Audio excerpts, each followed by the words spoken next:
Hello friends, എല്ലാവർക്കും good morning. അപ്പോൾ പത്തരമാറ്റിൻ്റെ ഇന്നത്തെ ഒരു സൂപ്പർ ഹിറ്റ് വിശേഷത്തിലേക്ക് എല്ലാവർക്കും സ്വാഗതം. അങ്ങനെ നമ്മുടെ ആദർശ് മാളവികയോട് സംസാരിക്കുകയാണ്. അപ്പോൾ അതിൻ്റെ പിന്നിൽ ആരാണെന്ന് കളിച്ചത്, അപ്പോൾ അവർ തന്നെ ആയിരിക്കുമല്ലേ സാറേ ഇതൊക്കെ പറഞ്ഞപ്പോഴേക്കും അതേന്നേ അതിന് പിന്നിൽ ആളുണ്ടെന്ന് ഞാൻ പറഞ്ഞല്ലോ, ഇനി മാളവിക ആ ഒരു കാര്യമാണ് കണ്ടെത്തേണ്ടത് എന്നും പറഞ്ഞുകൊണ്ട് അവിടെ ഫോൺ വെക്കുകയാണ്. അപ്പോൾ നയനയാണെങ്കിൽ ചായയൊക്കെ കൊണ്ടുവന്ന് കൊടുക്കുക. അപ്പോൾ നയനയോടും കാര്യങ്ങളെല്ലാം സംസാരിക്കുകയാണ്. ആ സമയത്താണ് ദാ വരുന്നു നമ്മുടെ ദാമോട്ടൻ ഒരു ജോലിക്കാരിയും കൂട്ടിക്കൊണ്ട് വരിക. അപ്പോൾ ഇവര് കണ്ടു കഴിഞ്ഞപ്പോഴേക്കും ദാമോട്ടനോ, ഇതാരാ ദാമോട്ട, ഇതാരാണെന്ന് ചോദിച്ചപ്പോഴേക്കും അതെ സാറ് പറഞ്ഞില്ലായിരുന്നു ഒരു ഹോം നേഴ്സിനെ വേണമെന്ന്, അതുകൊണ്ട് അതെ ഞാനൊരു ഹോം നേഴ്സിനെ കൊണ്ടുവന്നിരിക്കുകയാണെന്നും പറയാം. ആ സ്ത്രീയുടെ പേര് എലിസബത്ത് എന്നായിരുന്നു. അപ്പോൾ ഇവർക്ക് നല്ല എക്സ്പീരിയൻസ് ഒക്കെ ഉണ്ടോ എന്ന് ചോദിച്ചപ്പോഴേക്കും ഇവർ പറയാണ്, ഞാനൊരു 6-7 വർഷം ഒരു 8 വർഷമൊക്കെ ഞാൻ ഇവിടെയായിരുന്നു ഗൾഫിൽ, അതിനുശേഷം ഞാൻ USA അങ്ങനെ എല്ലാം കൂടി കൂട്ടി വരുമ്പോൾ ഒരു 10-25 വർഷത്തെ എക്സ്പീരിയൻസ് ഉണ്ട് സാറേ, എനിക്ക് ഇതിൽ നല്ല എക്സ്പീരിയൻസ് ആണെന്നൊക്കെ പറയുകയാണ്. അപ്പോൾ നമ്മുടെ ആദർശ് അപ്പം ഇനി കൂടുതൽ ചോദിക്കേണ്ട ആവശ്യമൊന്നുമില്ലല്ലോ, അപ്പോയിൻമെൻറ്റ് ചെയ്തേക്കാം അല്ലേ, അല്ല നിങ്ങളുടെ ശമ്പളവും കാര്യങ്ങളൊന്നും പറഞ്ഞില്ലല്ലോ എന്ന് ചോദിച്ചപ്പോഴേക്കും നമ്മുടെ ധാമു ആണെങ്കിൽ സാറേ അത് പിന്നെ ശമ്പളം കുറച്ച് കൂടുതലാണ് ചോദിച്ചിരിക്കുന്നത്, പിന്നെ ഇങ്ങോട്ടാണ് വരുന്നതെന്ന് പറഞ്ഞപ്പോഴേക്കും എന്താണെന്നേ നിങ്ങൾ ബാക്കിയുള്ള കാര്യങ്ങളോട് കൂടി പറഞ്ഞു കൊടുക്ക് എന്ന് എലിസബത്ത് പറഞ്ഞപ്പോഴേക്കും എൻ്റെ പൊന്നെ സാറേ ഞാൻ പറഞ്ഞിരിക്കുന്നത് എനിക്കിനിയിപ്പോൾ എല്ലായിടത്തും കിട്ടുന്ന ശമ്പളം തന്നെ മതി, എനിക്ക് കൂടുതൽ ശമ്പളങ്ങളൊന്നും വേണ്ട, കാരണം ഈ മൂർത്തീസ് കമ്പനിയുടെ MD ഭാര്യയാണെന്ന് അറിഞ്ഞു കഴിഞ്ഞപ്പോഴേക്കുമാണ് ഞാനിങ്ങനെ ഒരു ഡിമാൻഡ് വെച്ചത് എന്ന് പറയുകയാണ്. അപ്പം നമ്മുടെ ആദർശ് അയ്യോ ഞാനിപ്പോൾ മൂർത്തീസ് കമ്പനിയുടെ MD ഒന്നും അല്ല ആയിരുന്നല്ലോ, അതുകൊണ്ടാണ് സാറേ ഞാൻ അങ്ങനെ പറഞ്ഞത് സാറേ, പിന്നെ എനിക്കിതിൽ കൂടുതൽ ചിട്ടകളും കാര്യങ്ങളും ഒക്കെയുണ്ട്, പിന്നെ ഞാൻ കുറച്ച് ദേഷ്യക്കാരിയാണ്, പിന്നെ മോള് ഞാൻ പറയുന്നത് പോലെ അനുസരിച്ചില്ലെങ്കിൽ എനിക്ക് ദേഷ്യം വരും, അപ്പോൾ എൻ്റെ വായ തോന്നുന്ന കാര്യങ്ങളൊക്കെ ഞാൻ പറയും, പറഞ്ഞാൽ മനസ്സിലായല്ലോ. ഇതൊക്കെ കേട്ട് കഴിഞ്ഞപ്പോഴേക്ക് നയനെ കുറച്ചൊന്ന് പേടിച്ച് പോവുകയാണ്. അപ്പോൾ നയനയാണെങ്കിൽ ചേച്ചി വാ, ചേച്ചി അകത്തേക്ക് കയറി വാ എന്ന് പറഞ്ഞുകൊണ്ട് വിളിച്ചുകൊണ്ട് പോവാം. അപ്പം ആദർശിനൊരു ഡൗട്ട്, അതാമോട്ടാ ഈ സ്ത്രീ എങ്ങനെയാ, വിശ്വസിക്കാൻ കൊള്ളാവുന്ന സ്ത്രീ ആണോ എന്ന് ചോദിക്കുമ്പോൾ ദാമ ഒന്ന് ആലോചിക്കുക. കാരണം നമ്മുടെ അനന്തമൂർത്തി ഈ എലിസബത്തിനെയും കൊണ്ട് വരികയാണ് ദാമുവിൻ്റെ മുന്നിലേക്ക്. എന്നിട്ട് പറയാ ഇതാണ് പുതിയ ഹോം നേഴ്സ്, ആദർശിന് ഒരു ഹോം നേഴ്സിനെ വേണമെന്ന് പറഞ്ഞില്ലേ മോളെ നോക്കാനായിട്ട്, അതുകൊണ്ട് ഇവരെ വിശ്വസിക്കാനായിട്ട് പറ്റും. ഇവളുടെ പേരാണ് എലിസബത്ത്, എനിക്ക് വർഷങ്ങളായിട്ട് തന്നെ അറിയാം, പിന്നെ ഇവിടെ എൻ്റെ കൊച്ചുമോളെ നോക്കാൻ വരുന്നത് കൊണ്ട് മാത്രമാണ് അവൾ എല്ലാത്തിനും സമ്മതിച്ചത്. നല്ല തിരക്കുള്ള കൂട്ടത്തിലാണേ, നന്നായിട്ട് തന്നെ കാര്യങ്ങളെല്ലാം പറഞ്ഞ് മനസ്സിലാക്കി കൊടുത്തോളണം. ഇതൊക്കെ കേട്ട് കഴിഞ്ഞപ്പോഴേക്കും എലിസബത്ത് ആണെങ്കിൽ എൻ്റെ മൂർത്തി സാറേ സാറിൻ്റെ കുടുംബത്തിന് വേണ്ടിയാവുമ്പോൾ ഞാൻ എന്തും ചെയ്യാനായിട്ട് തയ്യാറാണ്, എനിക്ക് തിരക്കോ കാര്യങ്ങളൊന്നും ഞാൻ നോക്കില്ല, അതുകൊണ്ടാണ് സാറ് വിളിച്ചപ്പോൾ തന്നെ ഞാൻ ഓടിക്കതച്ച് വന്നത് സാറേ എന്നൊക്കെ പറയുകയാണ്. അപ്പോൾ പിന്നെ ധാമു ഞാൻ പറഞ്ഞല്ലോ ഓർമ്മയുണ്ടല്ലോ, കുറച്ച് ദേഷ്യക്കാരിയാണെന്ന് മാത്രമേ ഉള്ളൂ, വേണ്ട വിധത്തിൽ കാര്യങ്ങളെല്ലാം എലിസബത്ത് ചെയ്തോളൂ മോൾക്ക് വേണ്ടി, മോൾക്കിപ്പോൾ നല്ല കെയറിങ്ങും കാര്യങ്ങളൊക്കെ അല്ലേ വേണ്ടത് എന്നൊക്കെ ഇങ്ങനെ പറയാണ്. അതെ സാറേ നല്ല കെയറിങ്ങും കാര്യങ്ങളൊക്കെ തന്നെയാണ് വേണ്ടത് എന്നൊക്കെ പറയാം. അങ്ങനെ ഇന്ന് എലിസബത്തിനെ കൊണ്ടുപോയിക്കോളൂ എന്നൊക്കെ പറഞ്ഞിട്ട് കൊണ്ടുപോവാണ്. ആ സമയത്ത് നമ്മുടെ ധാമു ഇങ്ങനെ ആലോചിച്ചുകൊണ്ടിരിക്കുകയാണ് ഈ സംഭവം, കാരണം മൂർത്തിയാണ് ആ എലിസബത്തിനെ വിട്ടത്. അപ്പോൾ ആദർശ് ചോദിക്കുകയാണ് എന്താ ദാമോട്ടെന്താ മറുപടി ഒന്നും പറയാത്തത്, അവർ നല്ല സ്ത്രീയാണോ, വിശ്വസിക്കാൻ പറ്റുന്ന സ്ത്രീയാണോ എന്ന് നമുക്ക് ആലോചിച്ച് പറയണോ? അല്ല ഞാനിങ്ങനെ അവരെക്കുറിച്ച് ഇങ്ങനെ ആലോചിക്കുകയായിരുന്നു, നല്ല സ്ത്രീയാണ്, വിശ്വസിക്കാൻ പറ്റിയ സ്ത്രീ തന്നെയാണ്, അതിലൊരു കുഴപ്പമില്ല ആദർശ് മോനെ എന്ന് പറയാണ്. വിശ്വസിക്കാൻ പറ്റുന്ന സ്ത്രീയാണോ അല്ലേ എന്ന് നയനയുടെ മുന്നിലല്ലേ ചെന്നിരിക്കുന്നത്.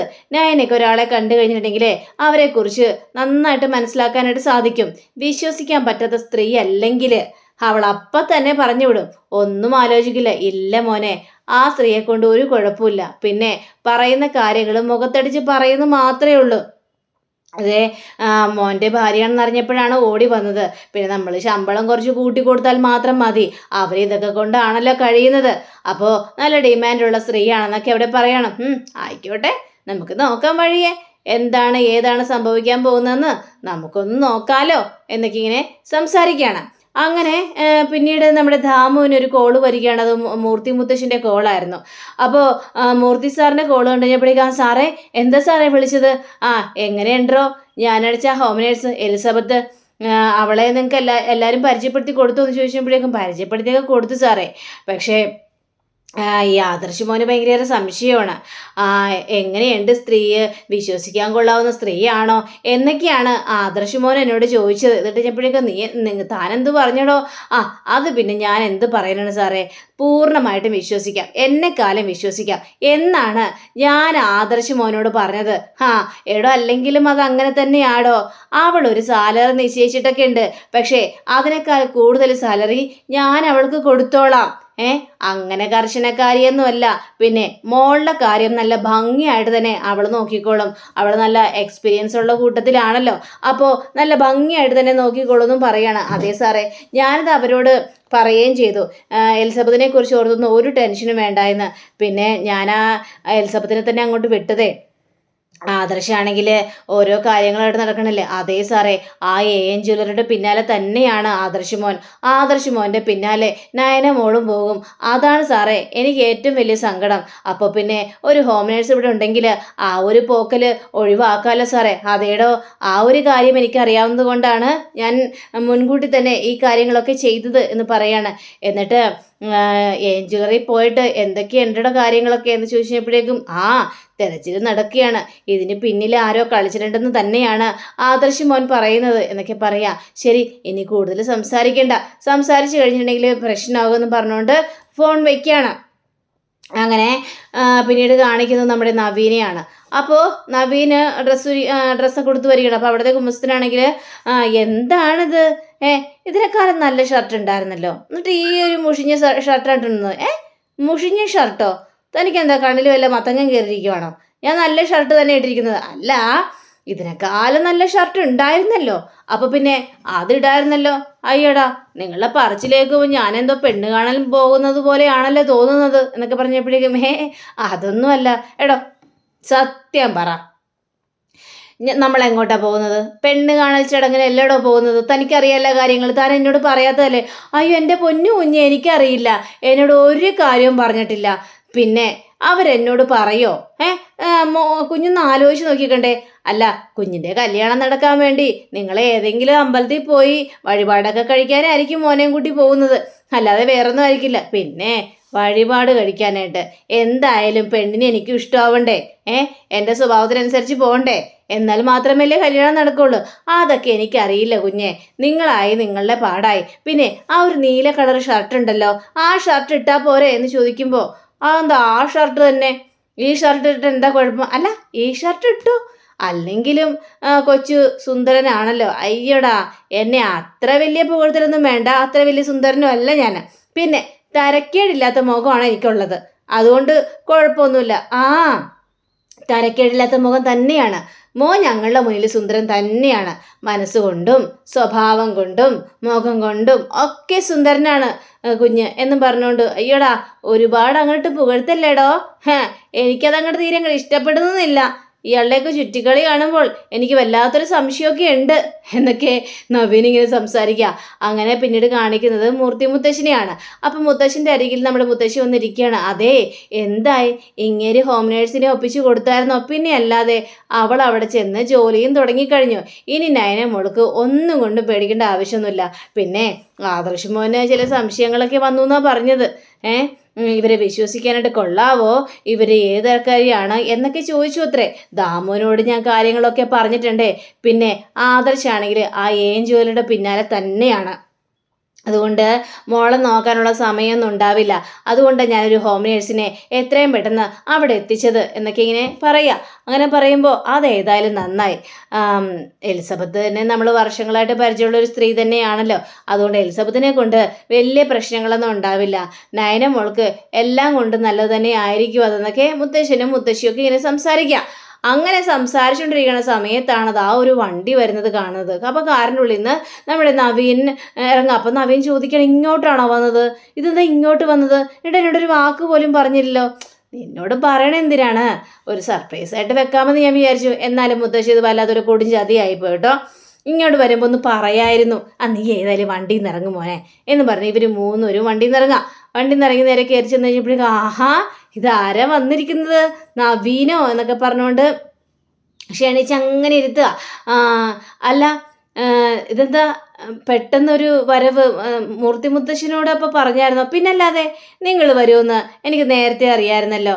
അത് ശരി. അപ്പം മുത്തശ്ശൻ അറിയാമായിരുന്നു. എന്നിട്ട് ഇവരെന്നോടൊരു വാക്ക് പോലും പറഞ്ഞില്ലല്ലോ മുത്തശ്ശ. അതൊന്നും സാരമില്ല നവീൻ മോനെ. ദേ മോനൊരു സർപ്രൈസ് തരാൻ വേണ്ടി ആയിരിക്കില്ലേ വന്നത്.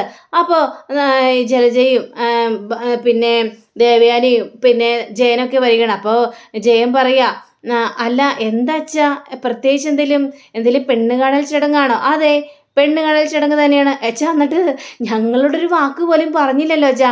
എടാ ദേ കല്യാണ ചെറുക്കനോട് പോലും സത്യാവസ്ഥ പറഞ്ഞില്ല, പിന്നെ നിന്നോട് പറയേണ്ട കാര്യമുണ്ടോ എന്നൊക്കെ ഇങ്ങനെ മുത്തശ്ശൻ ചോദിക്കാണ്.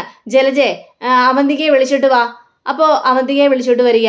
അവന്തികയ്ക്ക് നവീനെ കണ്ടു കഴിഞ്ഞപ്പോഴേക്കും ഭയങ്കര സന്തോഷം. നവീനാണെങ്കിൽ കലയും വരുന്നുണ്ട്. ഇതെന്തൊരു അവസ്ഥയാണെന്ന് ആലോചിച്ചാണ് നവീൻ നിൽക്കുന്നത്. അപ്പോൾ നമ്മുടെ ദേവയാനി പറയാണ്, ആഹാ ഇത് പെണ്ണുകാണൽ ചടങ്ങായിരുന്നല്ലേ അച്ഛാ. അപ്പോൾ ഒരു വാക്ക് പോലും പറഞ്ഞില്ല. അപ്പോൾ ജയൻ, അത് തന്നെയല്ല ഞാനും ചോദിച്ചത്, ഒരു വാക്ക് പോലും പറഞ്ഞില്ല. എടാ വാക്ക് പറയേണ്ട കാര്യമുണ്ടെന്ന് എനിക്ക് തോന്നിയില്ല. നിങ്ങൾക്ക് എല്ലാവർക്കും ഒരു ത്രില്ലായിക്കോട്ടെ എന്ന് വിചാരിച്ച് ഞാനും ഇയാളും കൂടി പ്ലാൻ ചെയ്ത ഒരു കാര്യം തന്നെയാണിത്. അങ്ങനെ ദേ ഇപ്പോഴത്തെ പിള്ളേരിങ്ങനെ പെണ്ണ് കാണലിൽ ഇങ്ങനെ വരാൻ നേരത്തെ ചായ കൊടുക്കലും പലഹാരം കൊടുക്കലും അങ്ങനത്തെ ഒരു ചടങ്ങൊന്നും ഇല്ലല്ലോ. അതുകൊണ്ട് അതൊക്കെ ഒഴിവാക്കാം എന്നൊക്കെ ഞാൻ വിചാരിച്ചു. അപ്പോൾ നമ്മുടെ ജലജയാണെങ്കിൽ, എന്നാലും അച്ഛാ ഇതൊരു സർപ്രൈസ് ആയി പോയിട്ടാ. സർപ്രൈസ് ആയി പോയിക്കോട്ടെ. ജലജെ നിനക്ക് ഇഷ്ടപ്പെട്ടോ ചെറുക്കനെ എന്ന് ചോദിക്കുകയാണ്. പിന്നല്ലാതെ എനിക്ക് ഇഷ്ടപ്പെട്ടു എന്നിങ്ങനെ പറയാ. നമ്മുടെ നവീനല്ലേ, നമുക്ക് വേണ്ടി എന്തെല്ലാം ചെയ്തു തന്നിട്ടുണ്ട് നവീൻ എന്നും പറഞ്ഞ് ജലജ ഇങ്ങനെ കാര്യങ്ങളെല്ലാം സംസാരിക്കുകയാണ്. പക്ഷേ ഈ നവീനാണെങ്കിൽ തലയും കുനിച്ച് നിൽക്കുകയാണ്. അവന്തിക നവീനെ തന്നെ ഇങ്ങനെ നോക്കി നിൽക്കുകയും ചെയ്യാണ്.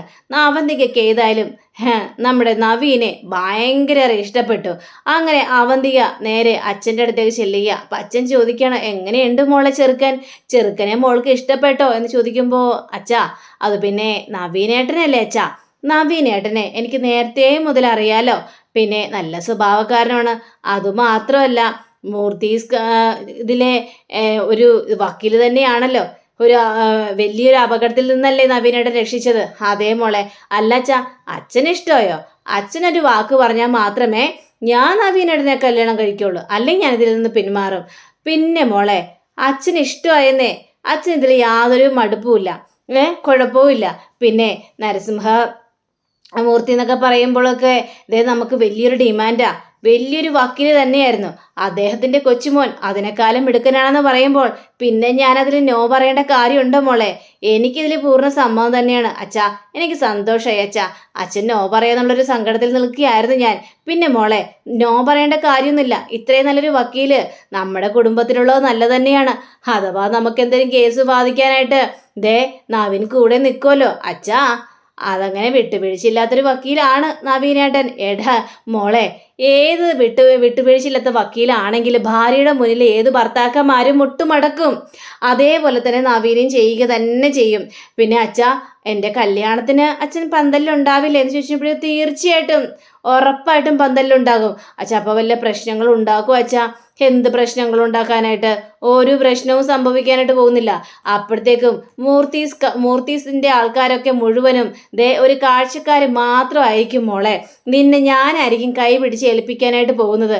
അയ്യോ മുത്തശ്ശനെ മാറ്റി നിർത്തി കഴിഞ്ഞിട്ടുണ്ടെങ്കിൽ ദേ നവീനേട്ടൻ്റെ കുടുംബങ്ങൾ പ്രശ്നം ഉണ്ടാക്കൂലേ? അനന്തമൂർത്തിയുടെ കൊച്ചുമോളാണെന്ന പരിഗണന വെച്ചിട്ടാണ് എന്നെ കല്യാണം കഴിക്കാനായിട്ട് നവീനേട്ടൻ എത്തിയിരിക്കുന്നത്. അതങ്ങനെ തന്നെയായിരിക്കും.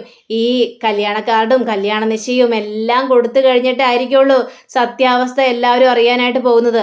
അങ്ങനെ ഈ നരസിംഹമൂർത്തി ആൾക്കാരുടെ ഒരു പാരമ്പര്യം അനുസരിച്ച് പുറകോട്ട് പോകുന്ന പ്രശ്നമില്ല. നാണക്കേടൊക്കെ മാറ്റാനായിട്ട് ആ കല്യാണം ഉറപ്പായിട്ടും നടത്തും മോളെ. ഇനി അങ്ങനെയായിരിക്കും മുന്നോട്ട് പോകാനായിട്ട് പോകുന്നത് എന്ന് ഇയാൾ പറയുക. അപ്പം അങ്ങനെ കാണിച്ചുകൊണ്ടാണ് നമ്മുടെ ഇന്നത്തെ റിവ്യൂ അവസാനിച്ചിരിക്കുന്നത്. അടുത്ത റിവ്യൂവിനെ കാത്തിരിക്കുക, സബ്സ്ക്രൈബ് ചെയ്യുക. എല്ലാവർക്കും നല്ലൊരു ദിനം ആശംസിക്കുന്നു. നമസ്കാരം. Thank you. See you again. By.